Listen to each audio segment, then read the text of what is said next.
The Telltale Heart. By Edgar Allan Poe. The Telltale Heart is a short story by American writer Edgar Allan Poe, first published in 1843.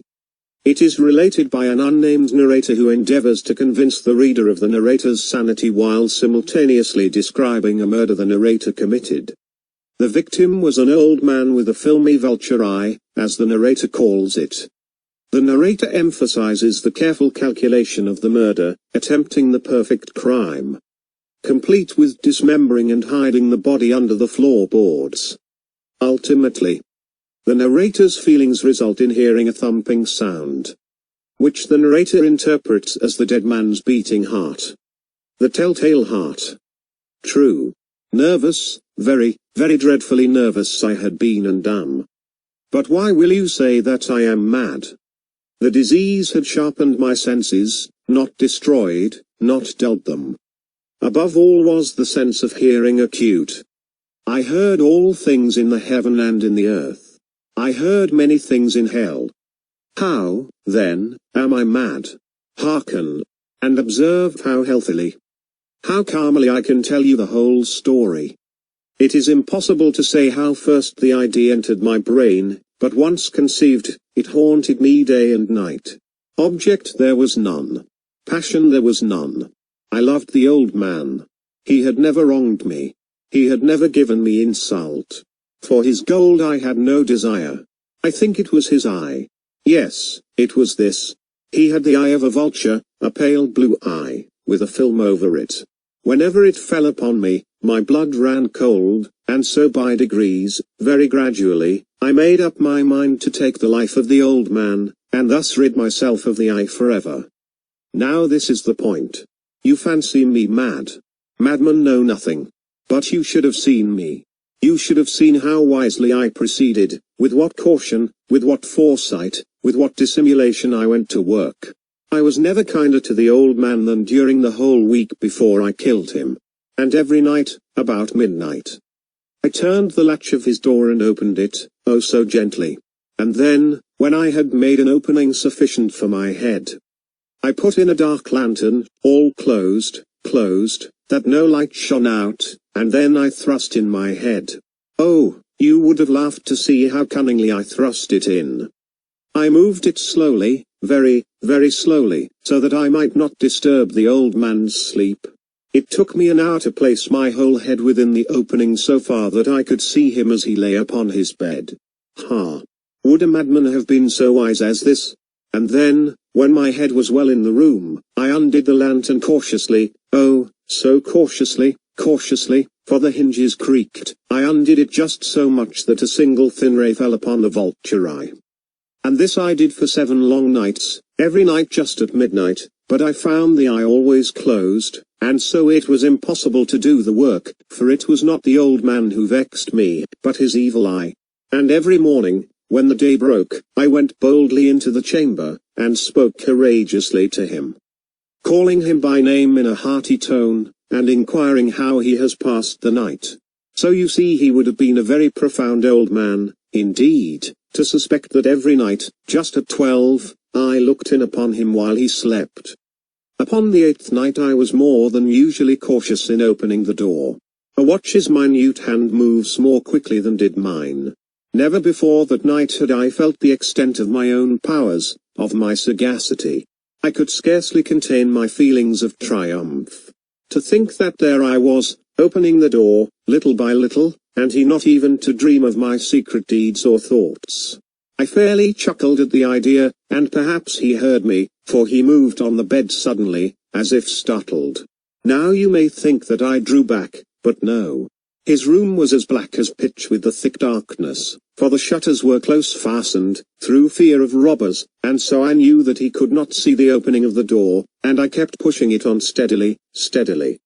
I had my head in, and was about to open the lantern, when my thumb slipped upon the tin fastening, and the old man sprang up in bed, crying out, "Who's there?" I kept quite still and said nothing. For a whole hour I did not move a muscle, and in the meantime I did not hear him lie down. He was still sitting up in the bed listening, just as I have done, night after night, hearkening to the death watches in the wall. Presently I heard a slight groan, and I knew it was the groan of mortal terror. It was not a groan of pain or of grief, oh, no. It was the low stifled sound that arises from the bottom of the soul when overcharged with awe. I knew the sound well. Many a night, just at midnight, when all the world slept, it has welled up from my own bosom, deepening, with its dreadful echo, the terrors that distracted me. I say I knew it well. I knew what the old man felt, and pitied him, although I chuckled at heart. I knew that he had been lying awake ever since the first slight noise, when he had turned in the bed. His fears had been ever since growing upon him. He had been trying to fancy them causeless, but could not. He had been saying to himself, "It is nothing but the wind in the chimney, it is only a mouse crossing the floor, or it is merely a cricket which has made a single chirp." Yes, he had been trying to comfort himself with these suppositions, but he had found all in vain. All in vain, because death, in approaching him, had stalked with his black shadow before him, and enveloped the victim. And it was the mournful influence of the unperceived shadow that caused him to feel, although he neither saw nor heard, to feel the presence of my head within the room. When I had waited a long time, very patiently, without hearing him lie down, I resolved to open a very, very little crevice in the lantern. So I opened it, you cannot imagine how stealthily, until, at length a simple dim ray, like the thread of the spider, shot from out the crevice and fell full upon the vulture eye. It was open, wide open, and I grew furious as I gazed upon it. I saw it with perfect distinctness, all a dull blue, with a hideous veil over it that chilled the very marrow in my bones, but I could see nothing else of the old man's face or person, for I had directed the ray as if by instinct, precisely upon the damned spot. And have I not told you that what you mistake for madness is but over-acuteness of the sense? Now, I say, there came to my ears a low, dull, quick sound, such as a watch makes when enveloped in cotton. I knew that sound well, too. It was the beating of the old man's heart. It increased my fury, as the beating of a drum stimulates the soldier into courage. But even yet I refrained and kept still. I scarcely breathed. I held the lantern motionless. I tried how steadily I could maintain the ray upon the eve.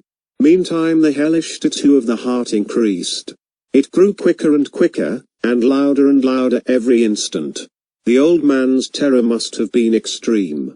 It grew louder, I say, louder every moment. Do you mark me well? I have told you that I am nervous, so I am. And now at the dead hour of the night, amid the dreadful silence of that old house, so strange a noise as this excited me to uncontrollable terror. Yet, for some minutes longer I refrained and stood still. But the beating grew louder. I thought the heart must burst. And now a new anxiety seized me, the sound would be heard by a neighbor. The old man's hour had come. With a loud yell, I threw open the lantern and leapt into the room. He shrieked once only. In an instant I dragged him to the floor, and pulled the heavy bed over him. I then smiled gaily, to find the deed so far done.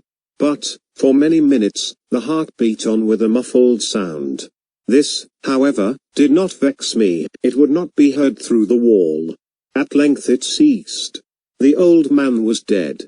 I removed the bed and examined the corpse. Yes, he was stone dead. I placed my hand upon the heart and held it there many minutes. There was no pulsation. He was stone dead. His eye would trouble me no more. If still you think me mad, you will think so no longer when I describe the wise precautions I took for the concealment of the body. The night waned, and I worked hastily, but in silence. First of all I dismembered the corpse. I cut off the head and the arms and the legs. I then took up 3 planks from the flooring of the chamber, and deposited all between the scantlings. I then replaced the boards so cleverly, so cunningly, that no human eye, not even his, could have detected anything wrong. There was nothing to wash out, no stain of any kind, no blood spot whatever. I had been too wary for that. A tub had caught all, ha. When I had made an end of these labors, it was 4 o'clock, still dark as midnight. As the bell sounded the hour, there came a knocking at the street door. I went down to open it with a light heart, for what had I now to fear? There entered 3 men, who introduced themselves, with perfect suavity, as officers of the police. A shriek had been heard by a neighbor during the night, suspicion of foul play had been aroused, information had been lodged at the police office, and they, the officers, had been deputed to search the premises. I smiled, for what had I to fear? I bade the gentleman welcome. The shriek, I said, was my own in a dream. The old man, I mentioned, was absent in the country. I took my visitors all over the house. I bade them search well. I led them, at length, to his chamber. I showed them his treasures, secure, undisturbed. In the enthusiasm of my confidence, I brought chairs into the room, and desired them here to rest from their fatigues, while I myself, in the wild audacity of my perfect triumph, placed my own seat upon the very spot beneath which reposed the corpse of the victim. The officers were satisfied. My manner had convinced them. I was singularly at ease. They sat, and while I answered cheerily, they chatted of familiar things. But, ere long, I felt myself getting pale and wished them gone. My head ached, and I fancied a ringing in my ears, but still they sat and still chatted.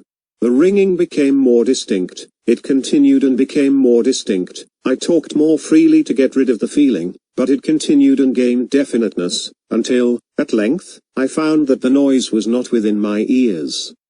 No doubt I now grew very pale, but I talked more fluently, and with a heightened voice. Yet the sound increased, and what could I do? It was a low, dull, quick sound, much such a sound as a watch makes when enveloped in cotton. I gasped for breath, and yet the officers heard it not. I talked more quickly, more vehemently, but the noise steadily increased.